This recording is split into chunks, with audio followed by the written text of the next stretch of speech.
One of my favorite bands, songs of all time, great New York City band, The Strokes, with one of my favorite lyrics, tables, they turn sometimes. And let me tell you, friends, you know it. I know it. The Big Ten now knows it. The tables are turning for Rutgers basketball. A complete domination of number 11 Wisconsin at the rack on Saturday, 78-56 victory. Unbelievable performance on both ends of the floor. Plenty to discuss. Third win in a row, largest win in program history over a ranked foe. They said at the end of the game. I haven't had a chance to ask Rutgers yet, but I'm sure they got that from Rutgers. So unbelievable performance. Yes, Wisconsin was struggling coming in. Had a tremendous start to the season. Has now lost 4 in a row, but this was a bloodbath. Rutgers jumping out early, 7-0 run, and just never looked back. Wisconsin really never made it that interesting. Early on, Rutgers was creating offense off of turnovers. They had a 12-2 edge in the first half and points off of turnovers. Wisconsin 12 first half turnovers, 11 or 12.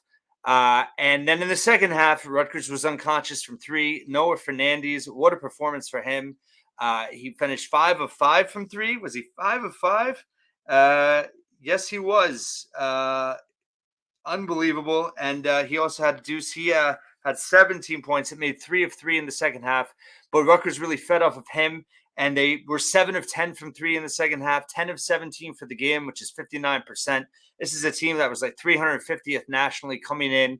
Wisconsin does not defend the 3 well at all. I talked about in my preview that the three shots would be there if Rutgers was able to create space. And I think that's what you saw in the second half, is that their ability to get to the rim and to drive created opportunities along the perimeter in the second half, and they were able to take advantage.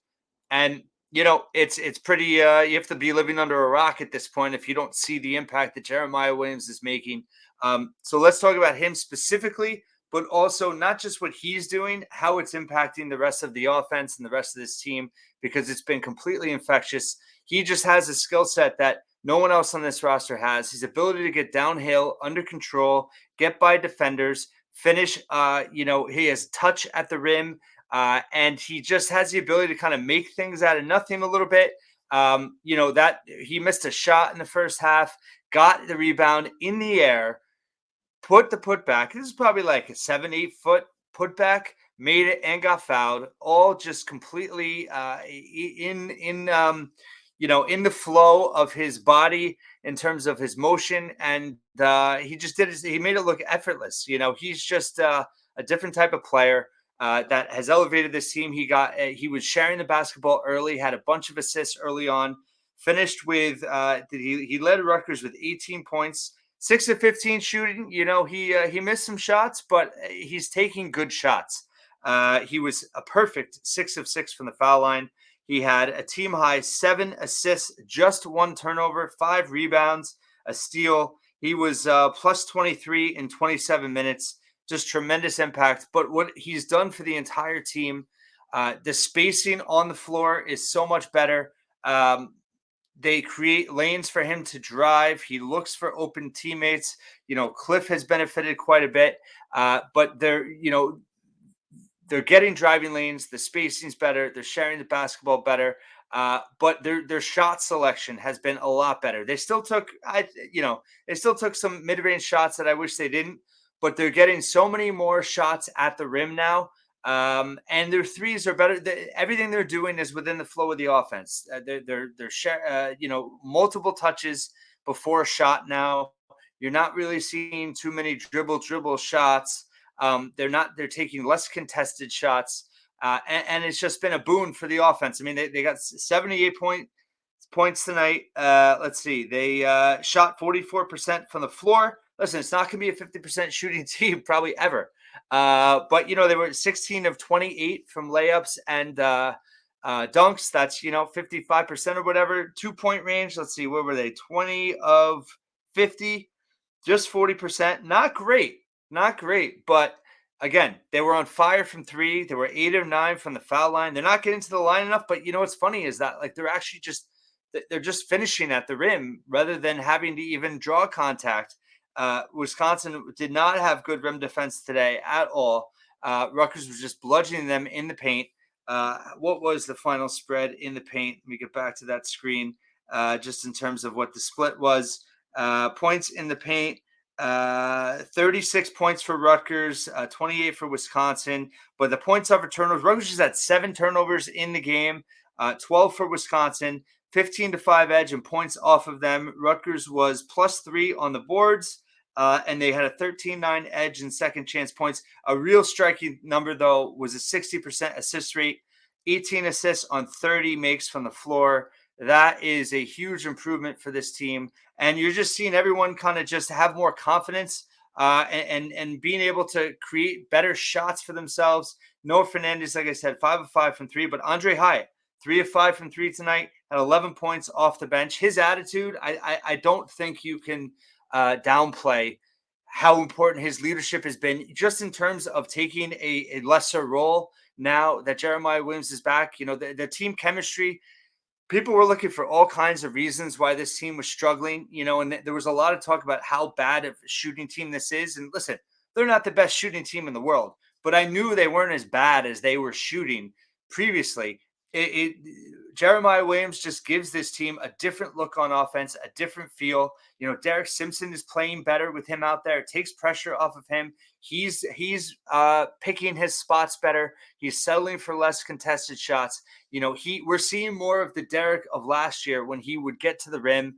And a lot of it is spacing. Just everyone's going to the outside on the perimeter. Hyatt and Cliff are going more to the corners.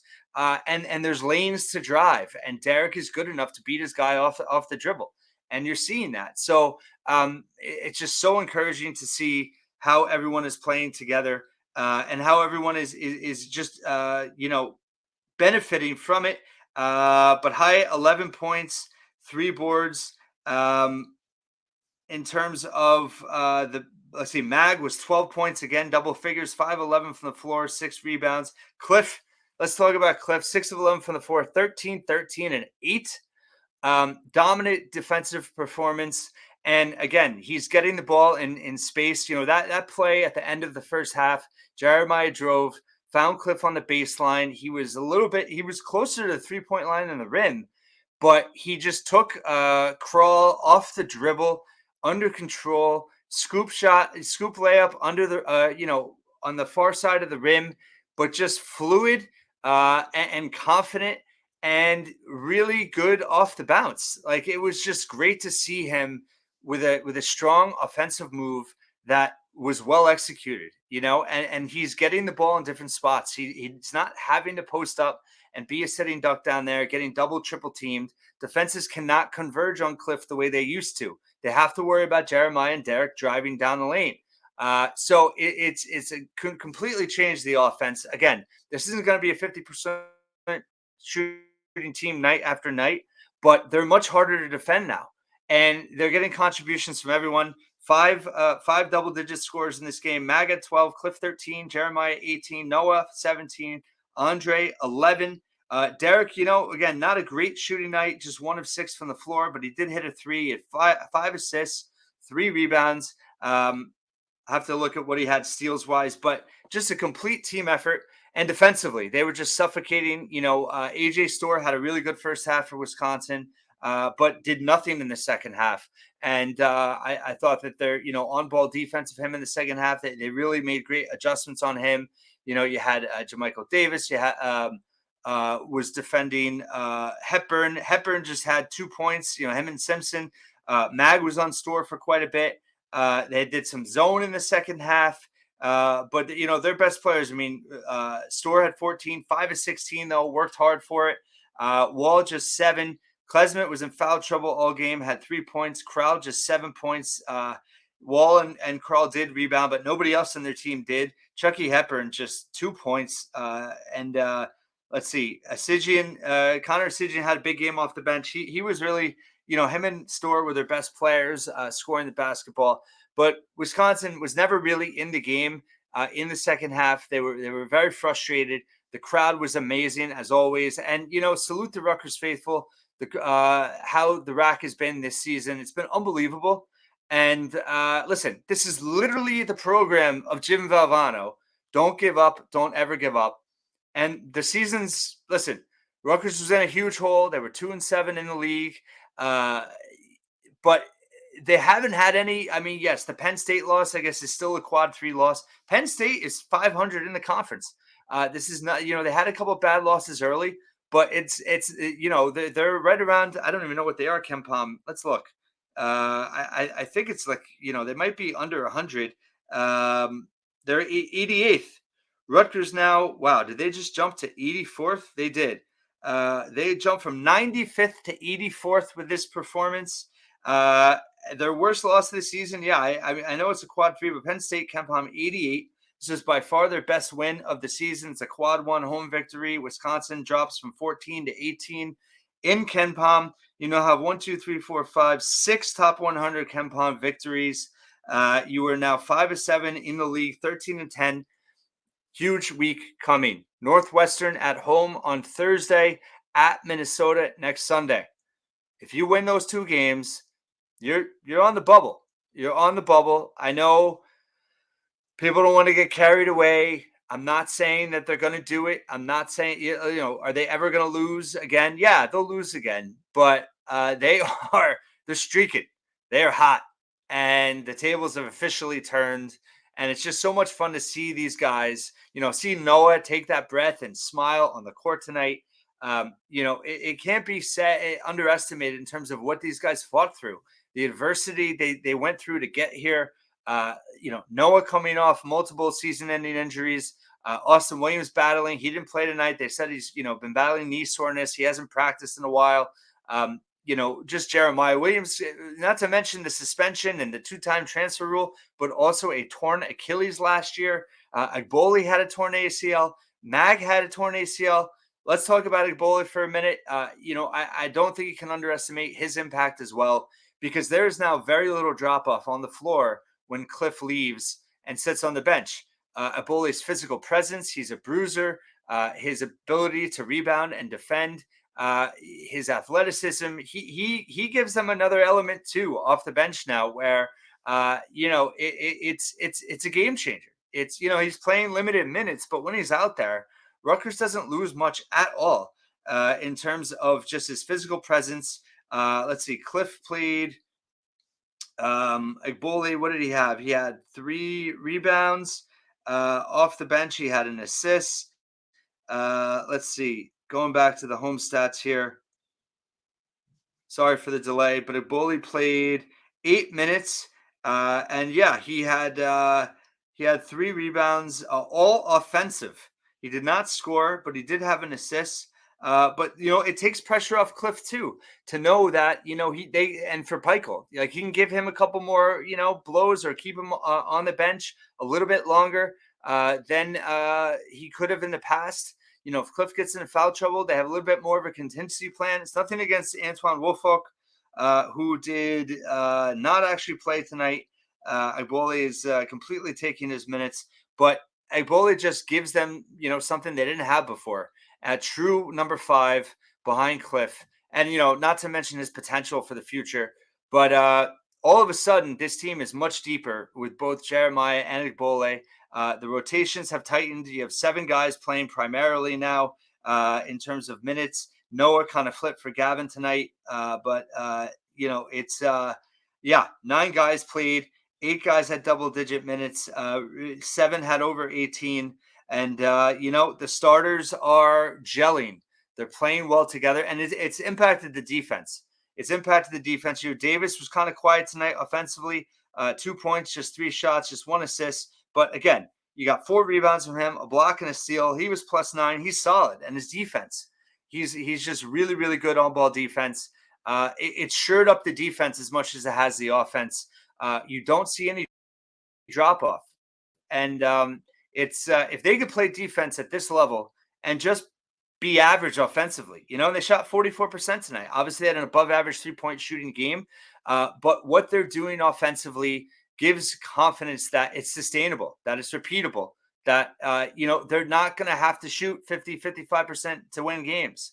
They scored 78 points tonight, and they shot 44% from the floor. They got so many shots. How many more shots did they get more than Wisconsin? And again, a big part of that was all the steals and blocks they got.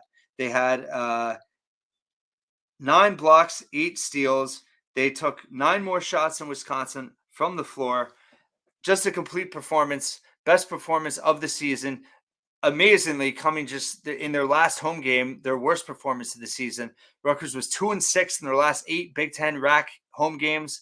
Has to change. Listen, you protect home court the rest of the way. You have Northwestern, you have Maryland, you have Michigan, you have Ohio State. Northwestern obviously is in the top half of the league. Those other 3 teams are not. So you have those 4 home games on the table. You're at 5 conference wins now. Get those 4 home wins. Protect home court. And then steal one on the road. You're at Minnesota. You're at Wisconsin. You're at Purdue. And you're at Nebraska. And I'm not doing this in order, right? Nebraska and Purdue are going to be pretty tough. But, playing Nebraska with a different roster now, if you already beat them at home, going to be interesting. Minnesota's been good at home. But, listen, there's no reason to believe, other than at Purdue, there's no game on the schedule that you can look at and say Rutgers has very little chance to win. They have a chance in every game. And the way they're playing together, this league, you're seeing teams start to get beat up. You're seeing teams start to struggle. And Rutgers is rising. Rutgers is really coming together. They are peaking. It is February 10th. They are peaking at the right time. We saw another team do this for Rutgers. Was that 2 years ago when they were left for dead, essentially? They lost by 1 point at Northwestern, and they rattled off that historic run, 4 ranked victories in a row as an unranked team, and they sneaked into the NCAA tournament. I'm not saying this team's going to sneak in. They have a lot of ground to make up, but all of a sudden their metrics are starting to get better, and they really don't have if they have 1 quad 3 loss, and Penn State, listen, they're playing well too. So you avoid the bad losses. You got to take care of home court. You got to get some more quad 1 victories here. But this season is far from over. This team is far from done. The tables, they turn sometimes, and they are turning for Rutgers basketball. Can't say enough of this effort. Can't say enough of the coaching staff, of what they've done to keep this team together. And, again, the mental toll of having Jeremiah Williams sidelined and waiting on the NCAA, this team knowing what they had in him. They knew what they had in him. He was practicing the whole time. And it's like everyone can breathe now. Everyone has just let go, and it's just playing to their capabilities. That's the other thing. It's not just the offense. Everyone is playing their role now. Andre Hyatt coming off the bench, accepting that role, giving them the minutes he's giving them is absolutely huge to what's happening right now. Noah Fernandez accepting that bench role, coming in and just focusing on what he does best, shooting threes, lights out today. Everyone can kind of there's less pressure on everyone to make things happen. They were making a lot of bad decisions early in the season when they were forcing things, when they were taking, it was a good force because it wasn't a negative chemistry. It was just, everyone was trying to do too much by themselves. There was no cohesiveness. All of a sudden, one guy comes in, Agbole comes in, another guy, everyone fits better. Everyone just falls into place. Roles are clearly defined now. Minutes are more cohesive in terms of what you can do with your starting lineup, and everything just looks so much better. This is a completely different team, and they are on a run now and have a real chance to keep it going for a bit here. This next week is absolutely huge. Could change the season. You win both these games, you're 7-7 in league play, 15-10 overall. It's going to be, another. They already have 4 road victories. They won at Seton Hall. That was a quad 1. They won at Michigan and Maryland. And did I forget one? Maybe I forgot one, or maybe I'm counting one too many. But they, I don't know, 3 or 4 road victories already. I think I'm counting, if they get Minnesota, that would be a 4th road win, 3rd in conference play. Listen, the resume. It's even if this team goes to the NIT, it ends on such a much better note. But regardless, take that away. Whether they get on the bubble, whether they make the postseason in any shape, way, or form, to see this program play the way they are, to get off the mat, it says a ton about the character of the program, the culture of the program, the leadership of the coaching staff. the leadership of these players, and just the heart. Again, program of Jim Villavano, don't give up, don't ever give up. Rutgers, tables turning, 3 wins in a row, dominant victory over number 11 Wisconsin on Saturday. Can't say enough. Night and Day Apparel, got this shirt from them. Go on their website, great place. Scarlet Faithful, type that in as your code. You get 10% off. Night and Day Apparel, Scarlet Faithful, Rutgers, Rising. Thanks so much for listening and watching once again here at the Scarlet Faithful podcast.